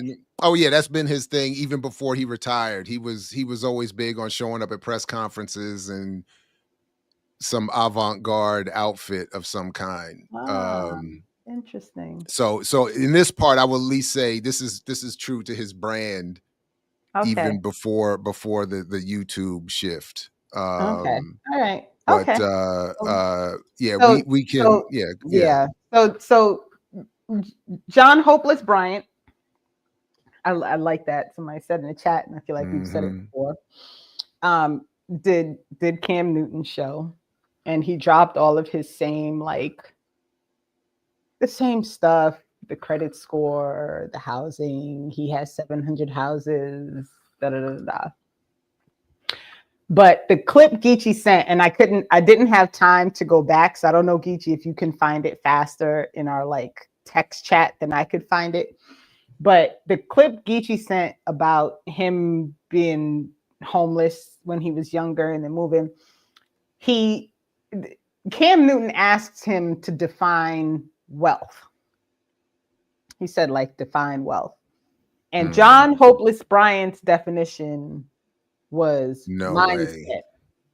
That was his definition. Mindset. Like mindset. Mindset. That was his definition.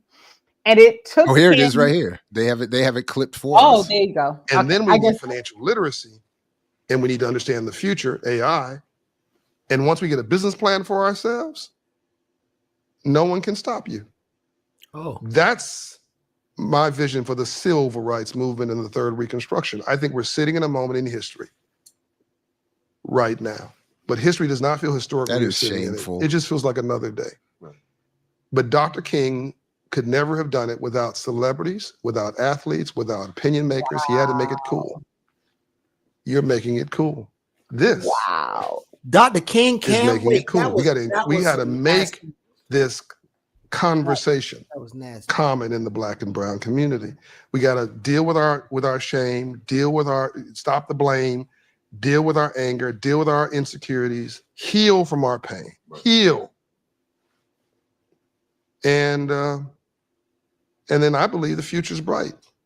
So answer this question for me, Mr. John. I'll stop talking so much. No, you ain't listening. You never want to be the old guy in the club. This ain't no club. Before y'all kick me out, I'm gonna leave. This Funky Friday. This ain't no club. You dig what I'm saying? What is your definition of wealth? Mindset. Goodness gracious. That's it. All poverty except sustenance poverty, roof over your head, reasonable health care, food on the table. All other forms of poverty, those things shouldn't even be an issue. That's humanity. All other forms of poverty are mindset. Okay, you can stop it now. So let's get funky now. Just stop it now. First of all, I just want to point out that when he said mindset, it even took Cam Newton a minute to be like, he was like, that's it. Even the people off camera who put that question on Cam's iPad were like, what? Right. I was still trying to figure this shit out. That's the part that I really, that's why I was glad you let it play, because his answer of, let's leave out the poverty that's caused by not having housing, food. Like, I don't even understand how you leave that out, and there are very few people who are still poor. Like, that's the whole point. Like, that is what poverty in this country, y'all. John. You think going on some bitch ass TV show gonna make you some kind of hero?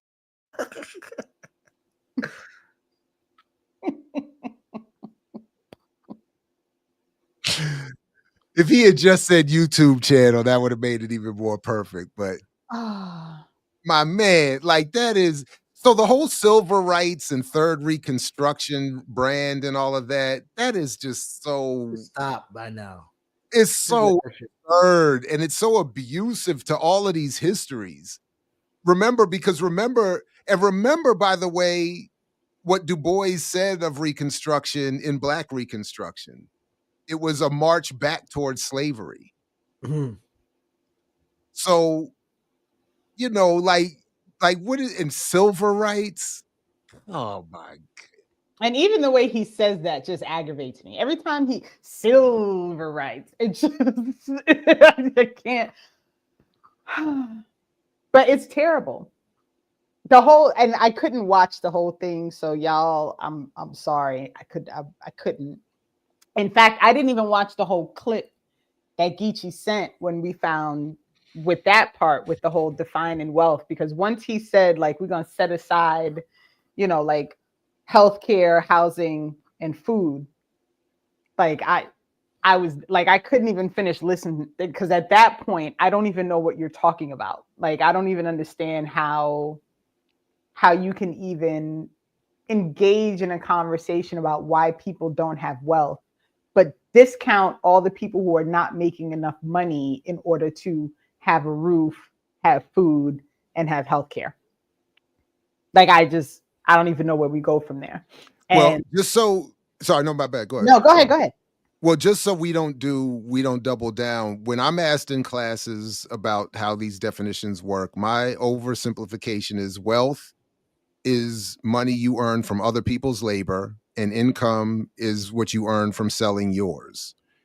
So to point out that wealth is the more wealthy you are, the more you have other people producing and serving you. So that's but just so I wouldn't want us to leave without endeavoring some sort of appropriate definition in advance of hurling so much psychic abuse on our audiences. And again, I'm happy to hear other versions of that. That's sort of what I've developed for the classroom. But yeah. And so what's funny is when he talks about wealth a lot, he says like wealth is something you earn in your sleep. And he's correct, right? Because other people are working. Right, because other people are working, right? So you're like people who truly are wealthy because they are able to profit off of the work of other people, right? And so he's not incorrect. It's this consistent. I can't stand John. So it's just this whole, and then when you read the comments on that show, it's like it like breaks my heart a little bit because people are like, oh, thank you for having this brother on, and yeah, this is what we need, and da da da da da, and they just don't even understand how complete, like how fully bullshit the whole thing is. Like it is a total. It's just abusive. Exactly what you said. Like it's abusive. Because all he's doing is lying to people. It like I was like, I'm reading the comments and just shaking my head because for me, that is the worst part of it. Like him saying it, you can't stop people from being snake oil salesmen, right? Like you're not gonna prevent that. Listen, but that so many people fall in the trap. That's painful. You know it's gonna be really painful. You pointed out the chicken pot pie thing he had. He was at his big ass house and he was like, I'm wealthy. And look, I'm eating out the can. And I'm telling you, if that's a sign for what's to come, if that brother, I mean, again, there's a lot of house poor black people in the US. Oh, yeah. If that brother's in a tough spot, and it come out, I'm telling you, shit gonna just look real different. Cause all that money that's going towards particular things and claiming that you like, cause I mean we seen this, like when you are getting a tough situation, even with Jordan, I think Jordan being forced to sell to the Hornets or whatever the Charlotte team is, Bobcats, whatever I don't know. I really don't know now. But like the money, they don't really have that money. Like Steve Harvey tried to tell y'all one time when he was on EYL and he was saying he was, $8 million in hole on taxes, but he was worth 40 million. And I'm like, yo, I don't do good math, but I mean, maybe you could just pay the shit off and keep moving. But him and his wife was about to divorce, and then he went to work hosting shit. He didn't invest, but he went to work to host and shit. So I'm telling you, man, John might be. I won't be surprised.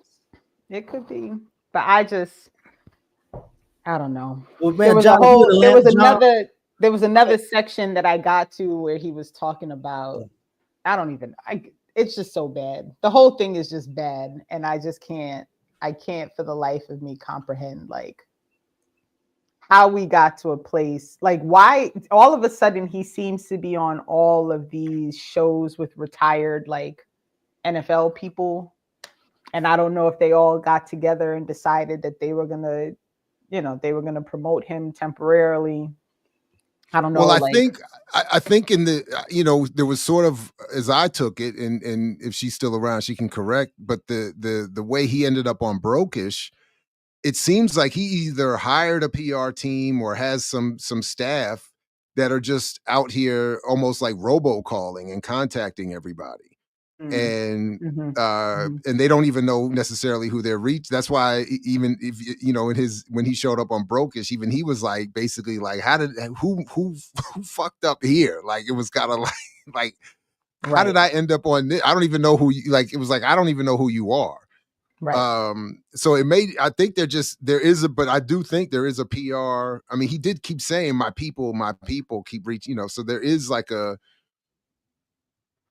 PR push, and he's got enough of a name through Roland Martin and all these other folks that somebody on Cam Newton's team might have been like, was probably like, yeah.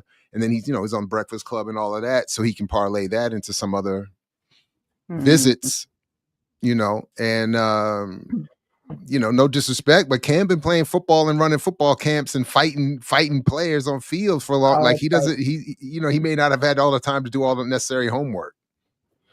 I don't know. I just feel like I didn't do my homework this week. I mean, I just feel like I would love for someone to get him on and to really push back on some of the things that he says out loud, right? Like to really ask him, like, so what about the fact that the Freedmen Bank got shut down because they were giving the money that the Black people deposited to the white people for them to use to open businesses, and that's what caused them to lose all their money? Like putting the bad books from the white bank on the Black bank. Right. But Brokish did that. They did that. Erica and Amber did that. They did it in response though. So like even when he was on the show, they were doing that, and he kept coming back with, all that disrespectful. But what you don't know who you're talking to. You don't know what you're talking about. What I'm saying is in the moment, because they didn't have the show with the person who actually had done the research on the Freedmen's Bank, right? Oh, I see. So in the moment when and I don't know if he actually mentioned the Freedmen's Bank on their show, but he did, right? So in the moment, having that actual like full-fledged documentation to back up what you're about to say to him, and to say, well, this is what actually happened to the Freedmen's Bank. So talk to me about like how this works in your explanation of why the Freedmen's Bank was like a thing, right? And just let him sweat. Like, that's what I want to see, but no one's ever going to do that. And he's never going back with Erica because but he was already sweating and squirming in that that gamer chair behind him. But I gotta keep saying. Can I show you just real quick? Of course. One thing that just happened. Somebody in a comment asked me to look at this the other day, and I did. Forbes just did this story on the largest Black-owned bank in America, and there's a lot that we could say about this, but just the short of it is, well, I guess let me see if I could get to it has. Liberty Bank has grown from 2 million in assets to more than 1 billion. According to the FDIC, the bank has 948 million in deposits, making it the largest bank for Black Americans by asset size. If we have time, I'll show you in a second how that stacks up in terms of world banks. But the real thing I wanted to show you is that after all of this discussion and first of all, they say that the problem that they face is that Black people don't trust them. So that's one thing. Our biggest challenge today, Black people don't feel that we could do what they need us for. So they talk about Freedmen's Bank in this as being the initial thing that broke the trust between Black people and banking, as the leading reason why Black people are behind when it comes to banking. So they promote that mythology, all to tell you about how great it is. They got a $2.5 million art collection, how great they've done in starting this in 1972. But sort of tucked in here that even with my highlights is making me struggle to find it again.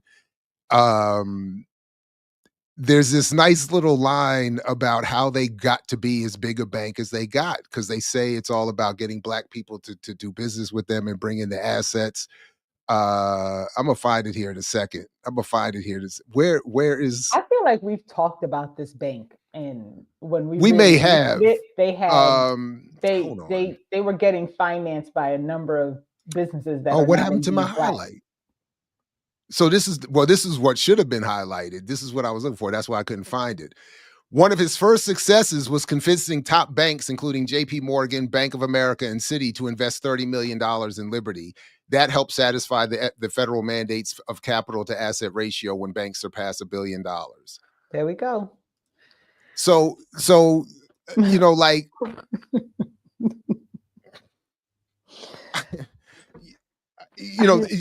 if I do, I could pull this up real quick, because this is fascinating when they and it's not, I'm not doing Renee level research here. This is just going to Wikipedia and for the list of the biggest banks in the world, the top 4 are in China.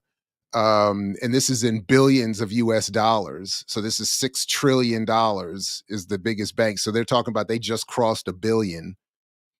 And the top US bank, JP Morgan, that gave them 30 million is worth almost 4 trillion, has almost 4 trillion in assets. So, even if you make it to $1 billion, so when we were talking earlier about, the relative buying power of Black America, if it's measured in banking assets, I mean, it's absurd. And I don't mean in this sort of Killer Mike version of it's absurd to fight against $100,000 going to Cop City, so we should let it happen. What I'm saying is it's absurd to say that our struggle against this should be to try to catch up and play. That something else has to happen. There is no catching up.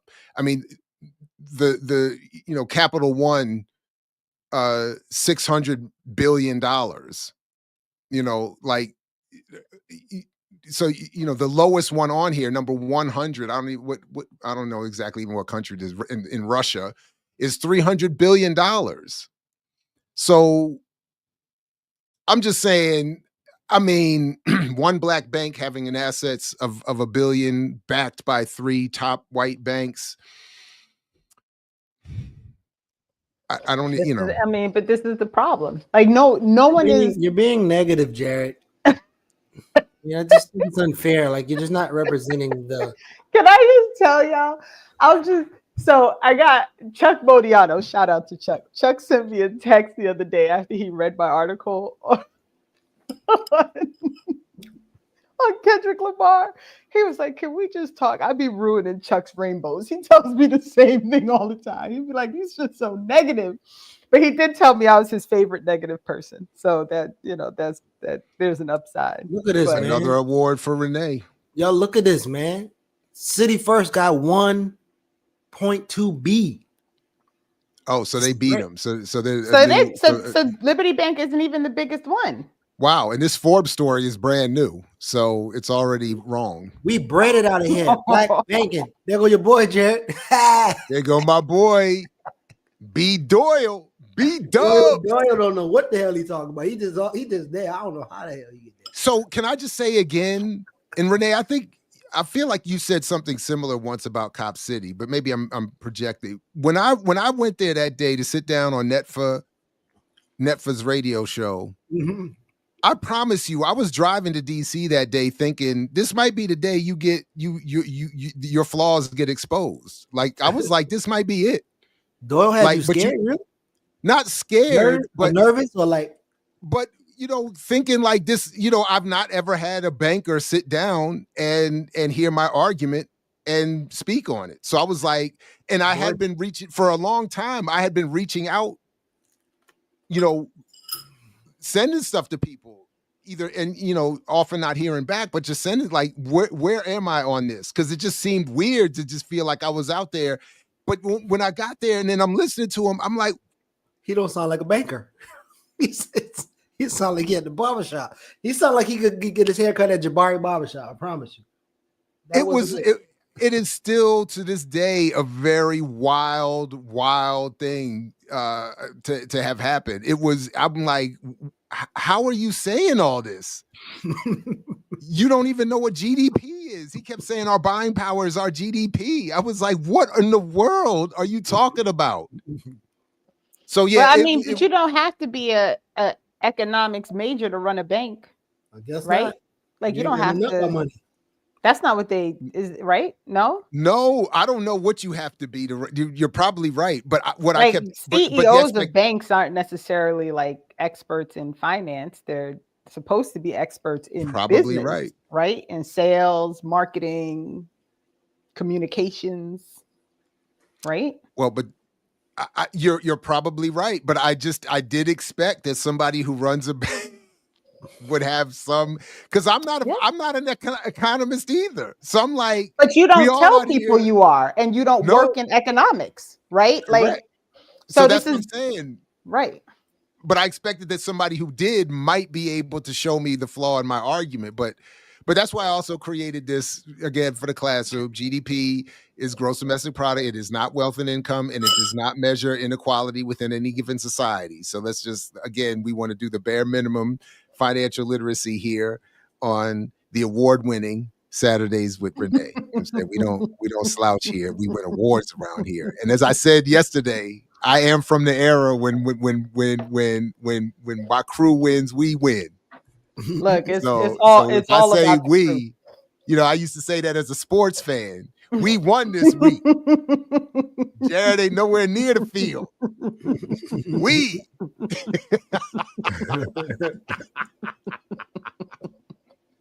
But you know what? In all seriousness, though, it is talking about doing. It was talking about the fact that they were even going to do that webinar on this show that made me dig into it the way I did, right? And after the webinar got posted, it was because we brought Josie onto the show that she was like, I think you just need to write something. You just need to write. And so I did. So technically, teamwork make the dream work. Teamwork makes the dream work. It's all of us. It's all of us. That's all. But there you go. Yeah, that's that's at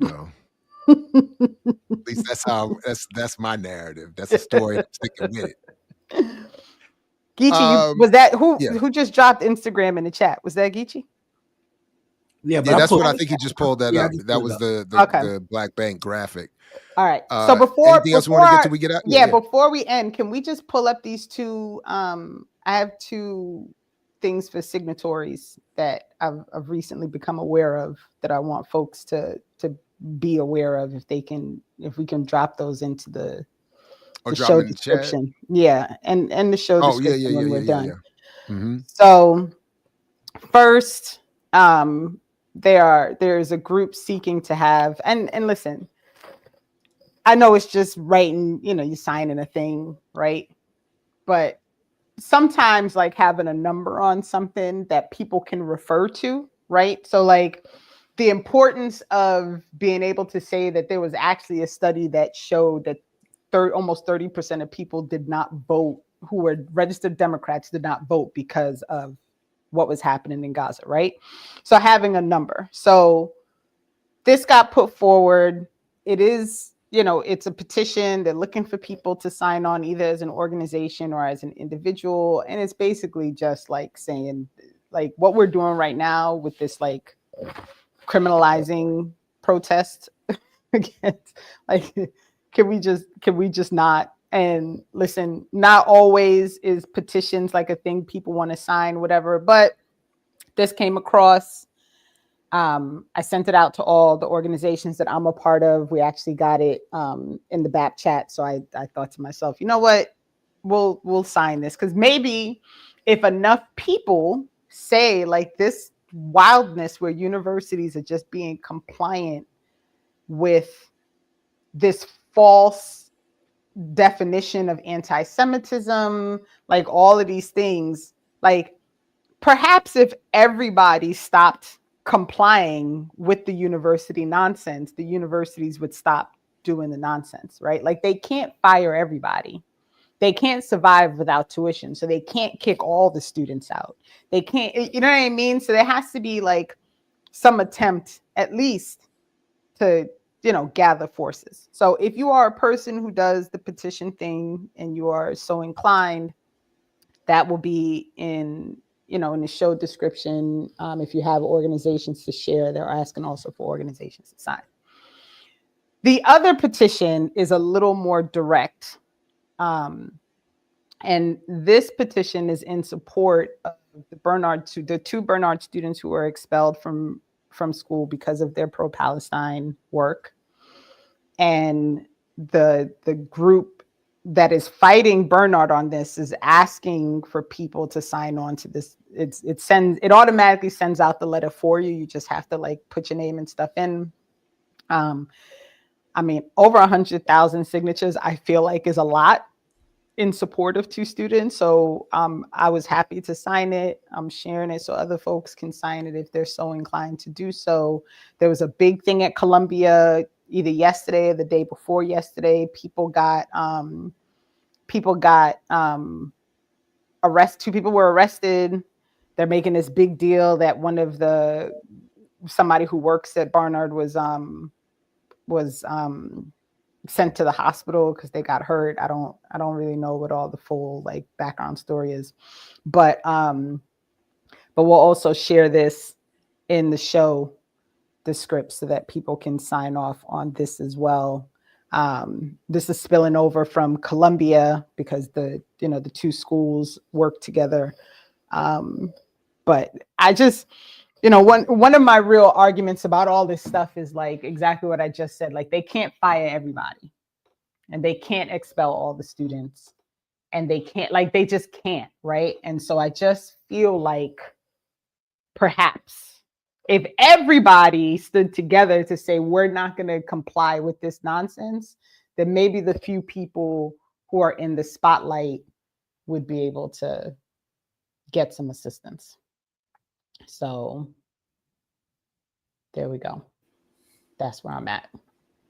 Flomo, that is on my Substack. I don't know if that's in the thing or not. I was trying to find that Michael Render interview with Sway from New York Times. And I couldn't find it. I wonder if it got removed.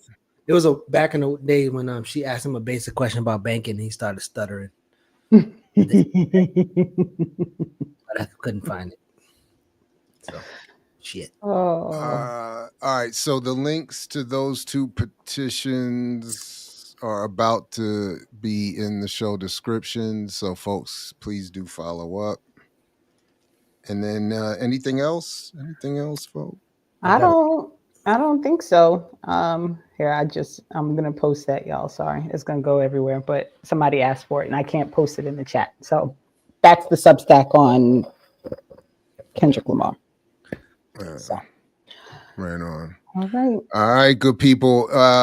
Please do like, share, subscribe, support the Patreon, blackliberationmedia.org. Check out the latest review crew discussion, debate over soundtrack of a coup d'etat.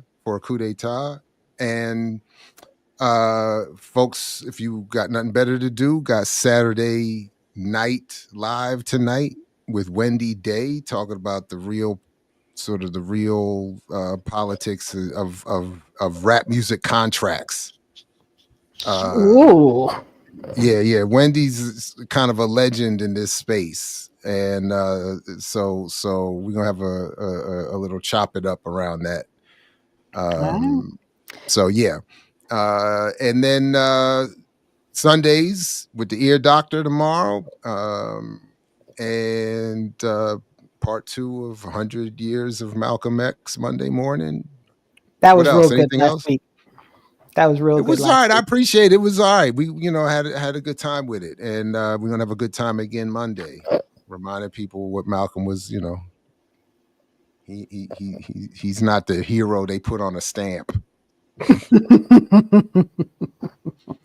But yeah. Let me jump to good? my PE session. Yeah. Okay. All right, everybody. Peace, y'all. Only if you're willing to fight for it. As Fred Hampton used to say, we'll see you next time with more. Renee with the pen, she hit a home run, broke the truth down, and now the wars are won. In the cycle of words, her passion ignites, fighting for justice, shining so bright. Echoes of change flow through every line. With every step forward, her spirit aligns. Tales of the streets where hope used to be. Now her voice rises, unchained and free.